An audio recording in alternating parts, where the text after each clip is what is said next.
जय हिंद दोस्तों, चौंकाने वाली खबर नहीं, हैरान करने वाली खबर नहीं। एक तरफ भारत दुनिया की तीसरी बड़ी अर्थव्यवस्था बनने जा रहा है। एक तरफ भारत अमेरिकी $5 ट्रिलियन जीडीपी को पार करने वाला है। एक तरफ 2027 तक भारत का अर्थव्यवस्था में पूरी दुनिया में डंका बजेगा, दबदबा होगा। और एक तरफ बात कही जा रही एचडीआई ह्यूमन इंडेक्स की बात करूंगा, ह्यूमन डेवलपमेंट इंडेक्स की बात करूंगा, उसके हिसाब से ना ही आपका महंगाई भत्ता बढ़ रहा है, ना ही आप 8वां वेतन आयोग लगाना चाहते हो। तो आखिर आप करना क्या चाहते हो? बहुत बड़ा वीडियो, बहुत बड़ी एक एक चीज का निष्कर्ष होगा।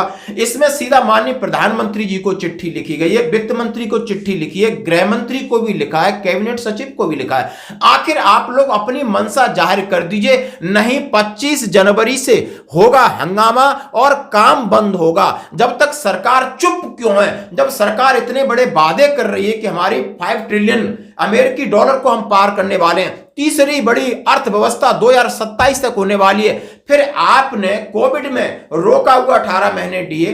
आपने 8वें वेतन आयोग के ऊपर 9 तारीख को जब से वित्त राज्य मंत्री पंकज जी ने जवाब दिया है कि हम सोच ही नहीं रहे, तो फिर आप सोच क्या रहे हो? तो अभी आप देख सकते हो, बहुत बड़ी बात मैं आपको सुनाऊंगा। और जो बात हो रही है पत्रकार से, वो है डॉक्टर मंजीत सिंह पटेल हैं, जो प्रेसिडेंट हैं सेंट्रल गवर्नमेंट एम्प्लॉयज कॉन्फेडरेशन के। लोग लगातार सरकार पर दबाव बनाने की कोशिश कर रहे हैं, लगातार पत्र व्यवहार कर रहे हैं, लिख रहे हैं, पीएमओ को लिख रहे हैं, गृह मंत्री जी को लिख रहे हैं, वित्त मंत्री जी को लिख रहे हैं, लेकिन उसको पे कमीशन का गठन करना ही पड़ेगा। आज डीए 53% है, तो आप समझिए कि 18,000 रुपए जो 2016 में जिसकी शुरुआत हुई थी, वो आज कैसे कंपैटिबल हो सकता है?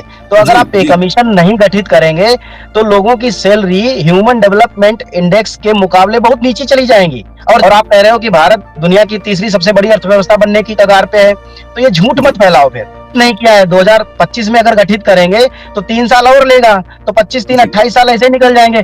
फिर ये कहेंगे कि लोगों को एरियर देने में दिक्कत है, फिर बताएंगे कि सरकारी खजाने पे बोझ पड़ रहा है। अरे भाई, बोझ क्यों पड़ने दो? आप आज से लागू करो, अभी गठित करो कमीशन को, और 2026 से दे देना, जनवरी से 2025 में निपटा लीजिए इसको। तो ये तरीका होता है, सरकार जानबूझ करके डिले करेगी, फिर कर्मचारियों को बदनाम करेगी, फिर एजिटेशन होंगे तो कहेंगे कि ये देखो कर्मचारी जो है एजिटेशन कर रहे हैं। तो ये सरकार की मंशा ठीक नहीं है। हाँ जी दोस्तों, ने बड़े मिशन और बड़ी बातें कही हैं कि ये नेता मेज थपथपा के अपनी बातें, यानी अपना पेमेंट बढ़ा लेते हैं, पेंशन बढ़ा लेते हैं, पेमेंट और पेंशन साथ लेते हैं और भत्ते भी लेते हैं।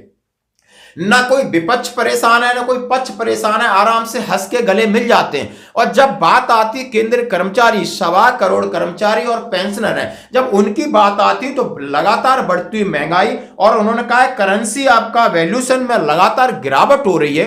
और आपकी 7th पे सीपीसी की सीधी सीधी रिपोर्ट में सीधा सीधा लिखा गया है, आप देख सकते हो। उन्होंने कहा है कि आप कर्मचारियों के वेतन संरचना को व्यवहार बनाए रखने के लिए उनके वेतन ढांचे में सुधार करना आवश्यक है, क्योंकि वो ही धुरी हैं। आप लोकसभा में बैठते हो, जो आपकी बातें, सारा काम कौन कर रहा है? कर्मचारी कर रहा है। आप कहीं भी चले जाइए, आप जुडिशरी में चले जाइए, आप अर्धसैनिक बल में चले जाइए, आप फोर्सेस को चले जाइए, आप इन्हें नजरअंदाज नहीं कर सकते। आप इनकी अब इन्होंने क्या क्या टेक्निकल पॉइंट रखे, मैं आपको इस खबर को अमर उजाला की बात करूंगा। उसके बाद इन्होंने जो एक प्रेस कॉन्फ्रेंस की है उसके बारे में बात करूंगा कि सरकार यदि 1 फरवरी 2025 को इसकी घोषणा नहीं करती है तो उससे पहले में 25 जनवरी से काम बंद कर देंगे। जितने केंद्रीय जो कर्मचारी संगठन है, 1-2 नहीं है दोस्तों, 150 से ज्यादा लोगों ने इस बात का कमिटमेंट किया है। और उन्होंने कहा है सीधा सीधा कि जैसा कि 2013 में भारत सरकार ने पहले इसकी अधिसूचना जारी की और अशोक माथुर साहब थे जो रिटायर्ड चीफ जस्टिस से, उनको चेयरमैन बनाया। लगते लगते 3 महीना हो गए, जून में जाके एंड में इन्होंने इसकी घोषणा की, फिर एरियर देना पड़ा तो ये रोने लगे। अभी ये जो मैं उन्हें चेता रहा हूं कि 2026 से लागू है और अभी आप इसकी प्रक्रिया शुरू नहीं करोगे, तो ये लेट प्रक्रिया शुरू करोगे तो 2028 तक आप बजट को खींचोगे। फिर अभी आप बातें कर रहे हो बड़ी बड़ी अर्थव्यवस्था की तीसरी महाशक्ति है, और जब एरियर देना होगा तो फिर आप रोना रोगे कि अभी आपके ऊपर वित्तीय बोझ ज्यादा पड़ रहा है। तमाम सवाल, तमाम चीजों को लेकर चिट्ठी लिखी है और बड़ी कड़वे शब्द लिखे हैं। एक एक चीज लिखिए कि आप हमें नजरअंदाज नहीं कर सकते। आप हमें नजरअंदाज करोगे तो हमारा अंदाज बदलेगा और हम इसको लेके रहेंगे, हमारा हक है।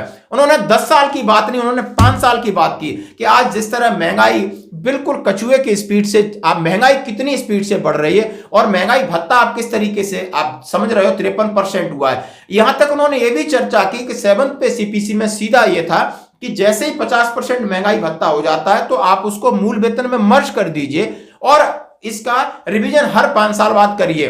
लेकिन किसी भी ऑप्शन पर आपने अपने पत्ते नहीं खोले। लगातार हम मीटिंग कर रहे हैं, लगातार हम आपके पत्र व्यवहार कर रहे हैं, लगातार हम गुहार लगा रहे हैं, किसी भी तरफ से अभी तक कोई पॉजिटिव रिस्पांस नहीं मिला।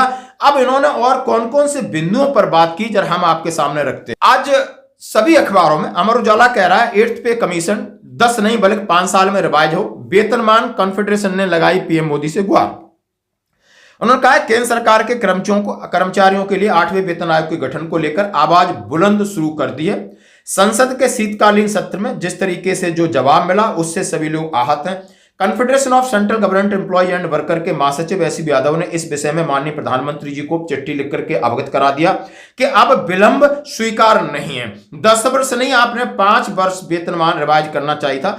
मुद्रास्फीति का स्तर बढ़ रहा है, ऐसे में 10 साल का वर्तमान संशोधन कर्मचारियों पेंशन भोग के लिए अनुकूल नहीं है। उन्होंने जैसा कि कहा, सीधा सीधा कहा कि आप 2016 में पे लेवल 1 से 18 तक आपने बनाया था। पे लेवल 1 की आपकी 7,000 तनख्वाह थी, वो 18,000 हुई। 18,000 आज 10 साल हो गए, 53% दिए। फिर उन्होंने कहा आपका ह्यूमन डेवलपमेंट इंडेक्स ये गवाही नहीं दे रहा है और ह्यूमन डेवलपमेंट इंडेक्स के हिसाब से ही आपका all India consumer price index बनता है। उसमें कौन सी चीजों को मद्देनजर रखा जाता है कि उन्होंने कहा किसी भी नागरिक को अच्छी जिंदगी जीने के लिए सबसे पहले उसे अच्छा खाना चाहिए, उसके लिए अच्छा रोजगार चाहिए, अच्छी शिक्षा चाहिए और अच्छी चिकित्सा चाहिए। चारों चीजें हमारे लिए हमारे अप्रोच से बाहर हो गई हैं। एक पेंशनर है, एक कर्मचारी है, अच्छी शिक्षा कैसे लाएगा, हम लोगों का मुकाबला कैसे करेंगे। यानी जो पैसे वाले हैं या जो जिनके पास बहुत सारा पैसा है वो तो पैसे वाले बनते जा रहे हैं, गरीब गरीब बन रहा है, क्योंकि उनके लिए अच्छी शिक्षा है, उनके लिए अच्छा इंफ्रास्ट्रक्चर है, उनके लिए अच्छी एजुकेशन से लगाने के बाद चिकित्सा है। यानी उनका जीवन है, हमारा जीवन नहीं है। हम जीवन जीने के लिए इतना संघर्ष कर रहे हैं, इन सब चीजों को उन्होंने कहा कि आप ये देखिए कि आपने 2016 में 18,000 रखा और 53% डीए के साथ आपका गैस सिलेंडर 10 गुना आपका बढ़ा, आपका डीजल पेट्रोल 10 गुना आपका बढ़ा, आपके खाने पीने की चीजें 10 गुना बढ़ी। यानी सारी चीजें, उन्होंने पढ़ाई लिखाई सारी चीज, इतनी महंगाई बढ़ गई है क्योंकि आपने जीएसटी लगा दिया, सब कर लगा करके आप तो पैसा खींच रहे हो और अर्थव्यवस्था की बात भी कर रहे हो। अब मेज थपथपा के अपनी सैलरी, अपना भत्ते सब बढ़ा रहे हो, लेकिन 1.25 करोड़ जिसमें केंद्रीय कर्मचारी हैं और पेंशनर हैं जो देश को चला रहे हैं, जो देश में सहयोग दे रहे हैं, सैनिक हैं, बॉर्डर पे खड़े हैं, अर्धसैनिक बल खड़े हैं, रेलवे है, तो इतने लोगों को 140 करोड़ वाला देश है, आप इतने लोगों का ध्यान नहीं रख सकते, तो ये सोचने वाली बात है। फिर उन्होंने धीरे धीरे आगे बात को कहा है, कॉन्फेडरेशन में पत्र लाकर हमारा संगठन केंद्र सरकार के कर्मचारियों श्रमिकों का बड़ा प्रसंग है। इसके साथ विभिन्न केंद्रीय सरकारी जो जितने हैं, उन्होंने इसके अलावा कर्मचारियों श्रमिकों के 130 संगठन और हैं, 7 लाख कर्मचारी हैं। अब उन्होंने ध्यान अवगत कराया कि आपका 53% डीए हमारा हो गया है। कोविड-19 के दौरान आपने 18 महीने का डीए भी रख लिया, नहीं दिया, महंगाई आपने बढ़ा दी, कोई बात नहीं, सरकार के ऊपर आर्थिक संकट था, हम कुछ नहीं बोले। लेकिन आज उन्होंने कहा है कि भारत सरकार एक आदर्श नियोक्ता है, अपने कर्मचारियों को आरामदायक जीवन प्रदान करने का ध्यान रखना चाहिए। इसका लाभ ये होगा कि केंद्र सरकार के कार्यक्रमों नीतियों के कार्यान्वयन के लिए अधिक प्रभावी ढंग से काम कर सकेंगे। केंद्र सरकार के कर्मचारियों का वेतनमान का संशोधन 1 जनवरी 2026 से दे, हर 10 साल के बाद इसकी प्रस्तुति होती है, उस पर बढ़ोतरी होती है। पीएम मोदी को लिखे पत्र के साथ अवलोकन आवश्यक सकारात्मक कार्य करने के लिए विस्तृत नोट संलग्न किया।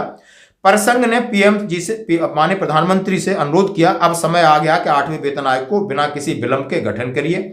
उच्च मुद्रास्फीति के स्तर और धन मूल्य में गिरावट, यानी आपका जो पैसा है जो गिरता जा रहा है लगातार, इससे महंगाई जबरदस्त बढ़ रही है। एक पेंशन भोगी को सभ्य जीवन जीने के लिए मुश्किल हो रहा है। केंद्र सरकार के कार्यक्रम उन्होंने कहा है केंद्र सरकार ने अंतिम बार 1 जनवरी 2016 को वेतन संशोधित किया था और महामारी में बहुत सारी समस्या आई थी, हमने साथ दिया और काम किया और अपना त्याग किया। उन्होंने इस बात को कहा कि भारतीय अर्थव्यवस्था 2027 तक जापान और जर्मनी को पीछे छोड़ते हुए दुनिया की तीसरी सबसे बड़ी अर्थव्यवस्था बन जाएगी। जीडीपी 5 ट्रिलियन अमेरिकी डॉलर को पार कर सकती है। केंद्र सरकार की भुगतान की क्षमता है। केंद्र सरकार के विभागों लाभ और हानि को ध्यान में नहीं रखा जाना चाहिए, क्योंकि केंद्र सरकार की सामाजिक जिम्मेदारी है कि वो अपने केंद्रीय कर्मचारियों और पेंशनर्स को की वेतन की पुनरावृत्ति करके उन्हें एक बैलेंस लाइफ जीने का हक दें।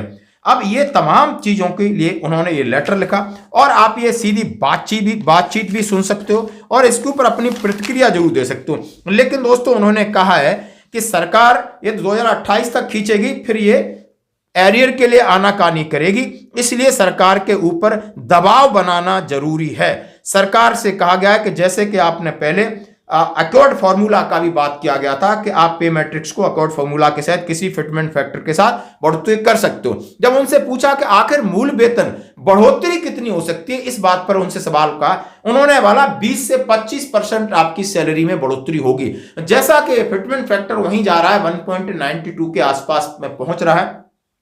इसके ऊपर बात की, उन्होंने कहा कि जो नए एम्प्लॉइज हैं उनको ज्यादा फायदा होता है, पुरानों को कम होता है और तमाम तरीके की ये बात मैं आपके सामने रखना चाहता हूं। तो दोस्तों ये अपडेट है, लगातार प्रेशर बन रहा है, यानी सोशल मीडिया हो, इलेक्ट्रॉनिक मीडिया हो, जितने केंद्रीय कर्मचारी संगठन लगातार दबाव बना रहे हैं और सरकार इतना है कि इतनी गंभीर है, इतनी अनसुनी कर रही कि कोई पॉजिटिव जवाब नहीं दे रही। एक डिप्लोमेटिक जवाब देके कि अभी हम कुछ विचाराधीन नहीं है, इसका कोई मतलब नहीं हो सकता। लगातार इसी तरीके के सरकार के जवाब से यानी जितने केंद्रीय कर्मचारी पेंशन है वो कहीं ना कहीं नाराज हैं और अब खुल के उन्होंने एजिटेशन की धमकी दी है। धन्यवाद।